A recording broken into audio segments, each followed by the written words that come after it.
I'm Jake. I'm Tom. And we are VIMTV, Velocities in Music, the best kept secret in music reviews. Today, here for you, we are going to review the new Menomena album, or Menomena, however you choose to say it, because who knows. We don't know how to pronounce anything. Yeah, it's terrible. It's like an Iowan curse. I think Iowans we have this Midwestern, just very bland accent, and we have zero ability to pronounce anything other than Iowa. Well, and also, people who write music reviews don't have to worry about this. They don't have to do any phonetics. No, they don't have to do any of that. Anyways, the new Menomena album is called Moms.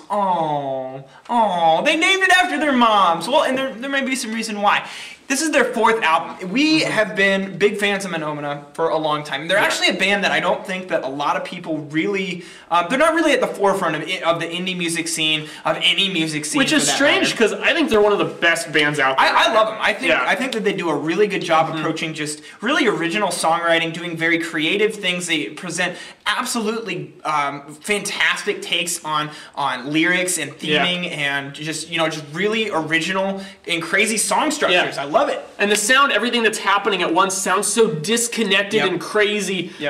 Sometimes it almost feels like an indie version of like a Nine Inch Nails Freak Out. But somehow it all comes together to create something very powerful and very sensible, actually. Yeah, they really use a lot of like electric guitars, bass plays a big role. The drums are used more as accents in song transitions. It doesn't almost really, kind of auxiliary. Yeah, absolutely. Auxiliary and they're really not scared of dynamics either. They have really high highs and low lows. Within a track, you'll have more intense moments and softer moments. And then the vocals, there at one point was 3 vocalists, and then unfortunately after Minds, which came out in 2010, Minds that came out in 2010, they lost one of their members, founding members, Brent Knopf.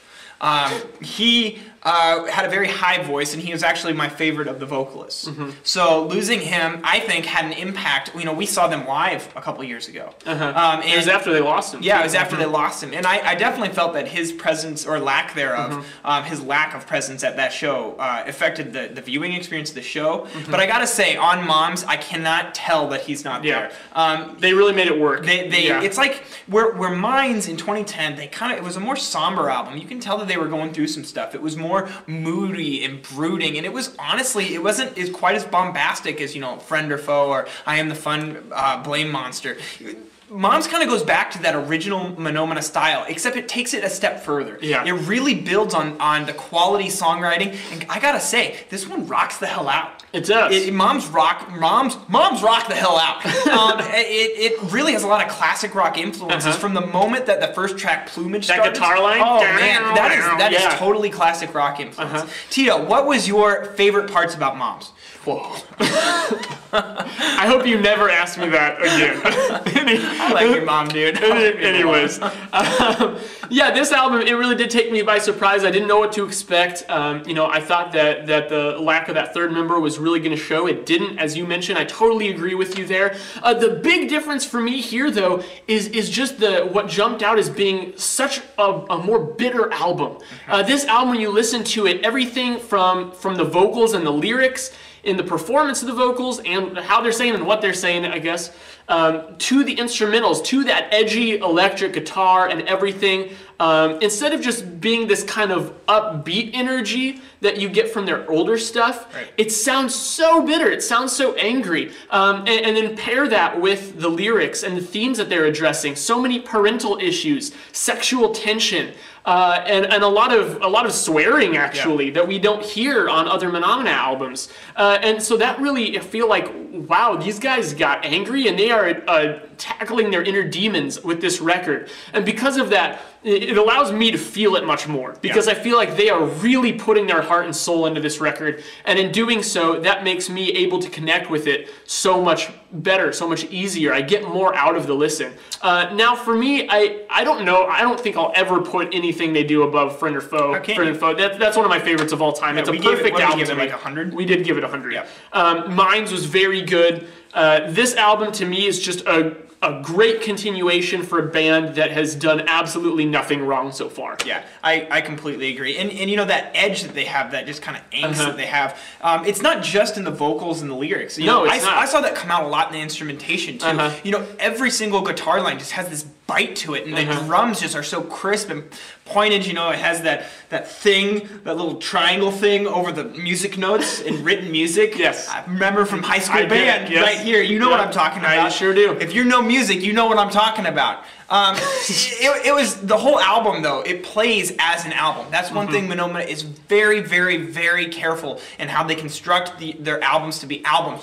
And nothing is more evident than that, Tom, than the last track. They use a secret track, and that is a very touchy subject at Velocities in Music. Like, I often will just completely, you know, derail an album, or it derails it for me, I guess, when they have a secret track and it's not presented well. I think that you have to have an album feel, and the album has to actually accomplish several ideas and take you from one point to another for the secret track to really be pulled off. Otherwise, it's just an extra track, and it's kind of annoying because it just makes you want to skip the track. Yeah.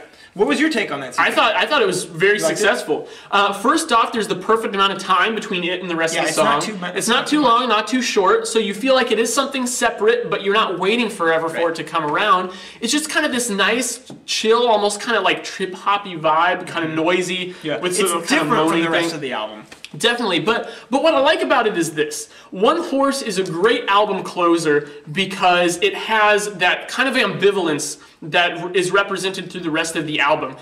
There's that kind of like despairing tone when, you know, he's singing about his dad being a one-horse town, and wow, what a statement that is. And when it switches to that lyric, the entire mood of the song shifts as well. It shifts with it. And it ends on this kind of strange note, you know, where you almost don't know if it was positive or negative. Right. It sounds so detached. But then you get to that ending part, and it's just like the cherry on top to me. That little secret track just kind of, it leaves you with this very eerie feeling, like as if you feel like, although they've addressed all these issues on this album, it's not entirely resolved. Right. That's the vibe I got from it, at least. Absolutely. You know, feel free to make your own interpretation, but I loved it. I thought it was an accomplishment. Yep. And as always, Menomena does a very good job of having those, even though this, I would say, out of any Menomena album I've ever heard, this album rocks out harder than any of them. And they do a really good job of taking those really, the tracks that rock out the most, and putting them and transitioning them into the more atmospheric tracks, which there was a couple in there, especially kind of in the middle, like Stinker Course, I thought was kind of more atmospheric. But you know, that's just what Menomena does. They are excellent craftsmen when it comes to music, and music is their craft. And you know, I really wish that more people were into Menomena. Yeah, no I feel like they have a lot to offer on all levels. They're just a good band. So if you haven't heard of Menomena, go check out their entire discography. I think with this one though, I think I'm sitting at an 84. I'm going 86. 85 from Velocities in Music. That's a good score. That means you guys have to go out and listen to this one. This is a must-listen album. At an 85, that's in Velocities in Music terms, anything above 85 and above is an A. Go listen to it, it's great. Let us know what you think, www.velocitiesinmusic.com or youtube.com/velocitiesinmusic. If you haven't listened to Menomena, go out, listen to them.